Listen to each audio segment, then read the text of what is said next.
وتەبێژی بەڕێوەبەرایەتی گشتی کارەبای سلێمانی دەڵێت پێدانی کاتژمێرەکانی کارەبای نیشتیمانی لەوەی کە هەیە کەمتر ناکرێتەوە. سیروان محەممەد وتەبێژی گشتی بەڕێوەبەرایەتی کارەبای سلێمانی بۆ پەیام دەڵێ لە ڕۆژێکدا 10 بۆ 13 کاتژمێر کارەبای نیشتیمانی بە خەڵک دەدەین و مانگی تەمووزیش بە هەمان شێوە بەردەوام دەبێت. تەبەن دیارە سەبارەت بە دۆخی کارەبا لە کوردستان بەگشتی و لە سنووری پارێزگای سلێمانی ئێستا ئێمە لە سلێمانی تقریبان 10 بۆ 13 ساعت کارەبای نیشتیمانی هەیە و ئێمە قۆناغا سەختەکە کە بریتی بە لە مانگی 7 و 8 نیوەیمان بڕیوە تەسەور ناکەین ئینشەڵا لە ئێستا خراپتر ببێ لە مانگی هەشتیشا ئەگەر کێشەیەکی فەنیمان بۆ دروست نەبێت تەسەورەکەین هەر بتوانین مانگی داهاتووش ئینشەڵا 10 بۆ 11 ساعت کارەبای نیشتیمانی هەبێت. خاوەنی مۆلیدەیەکیش دەڵێت ڕۆژ هەیە 17 کاتژمێر کارەبا بە هاوڵاتیان دەدەین و ئەمەش بارگرانیەکی زۆری بۆ دروست کردوین لەبەر ئەوەی پلەکانی گەرما بەرزە و مەترسی لە کارکەوتنی مۆلیدەکانیان هەیە.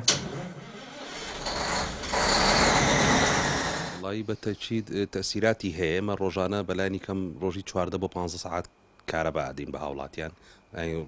ڕۆژانە گۆڕانکاری بەسەر ڕۆژەیە 12 ڕۆژەیە 14 ڕۆژ هەبوو چۆتە 7 ساعت ڕۆژمان هەبوو 10 ساعت لەسەرێک مۆلیدەوە بارگرانی هەیە بۆ ئێمە زۆر لەبەری وەرزەکە گەرمایە زیاد لە حد بارگرانی بۆ دروست کردین زەختمان لەسرە بەڵام چی بکەین دەسڵات نێ و حکومەت ئەو کارەباینی ناچانێمە بین ئێمە بەدیلی حکومەتین هیچ شتێک هاوکاریمان ناکە لە هیچ ڕۆیەک ئێمە لە ساڵی 2007 کە مۆلیدەمان داناوە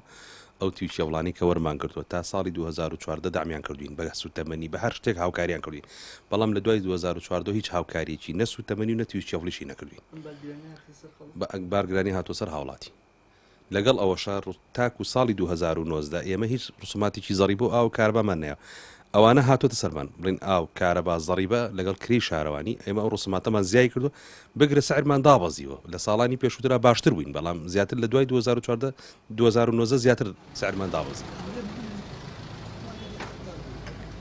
ڕۆژنامەنووسێکیش پێی وایە حکومەت بە مەبەست گرفتەکە چارەسەر ناکات و ڕەتیشی دەکاتەوە هۆکاری کەمی پێدانی کارەبای نیشتیمانی بەهۆی زۆری بەکارهێنەرانەوە بێت. من وەک خۆم دڵنیام کە ئەم دەسەڵاتە گەربیەوە کارەبا چاککە وەک چۆن مۆلدە ئاهلیەکان با بڕێکی کەمتر لەو ئەمپێرەی کە حکومەت ئەیدا بە خەڵکی کارەبایان دابین کردەوە بۆ خەڵکی ئەمانەشە گەربیانەوە دابینیەکەن پێشتریش کۆمەڵێک ڕێکاریان گرتە بەر بە ئامانجی چارەسەرکردنی کارەبا بەڵام هەمووی جێبەجێ نەکرا بۆیان و تەنها دەیانەوێت خەڵک بەردەوام چاو لە دەست و چاو لە شوێنی ئەمانە بێت وەک پێشتر وتیان کە کارەبا دەکرێت بە چەند ئەمپێرێک و کردیشان بە 15 ئەمپێر بەڵام هەر نەیانتوانی گرفتەکە چارەسەر بکەن ئەمەش بە دڵنیایی هۆکاری سەرەکی خۆیانن کە نایانەوێتم گرفتە چارەسەر بکرێت بەو ئومێدەی کە خەڵکی بەردەوام چاو لە شوێنی ئەمانە بێت و چاوەڕێی دەستی ئەمانە بکات تا چاکسازی بۆ بکەن ئەو چاکسازی کە هەر بە نەبوونی لەدای. تەنیا لە مانگی تەمووزدا داهاتی بەڕێوەبەرایەتی گشتی کارەبای سلێمانی 37 ملیار دینار بووە بەپی دوایین ئاماریش هاوڵاتیان بە بڕی 500 ملیار دینار قەرزاری وەزارەتی کارەبان لە سنووری سلێمانی. ئەم ڕێژەی داهاتەش لە کاتێکدایە دۆخی کارەبا ڕۆژ بە ڕۆژ خراپتر دەبێت.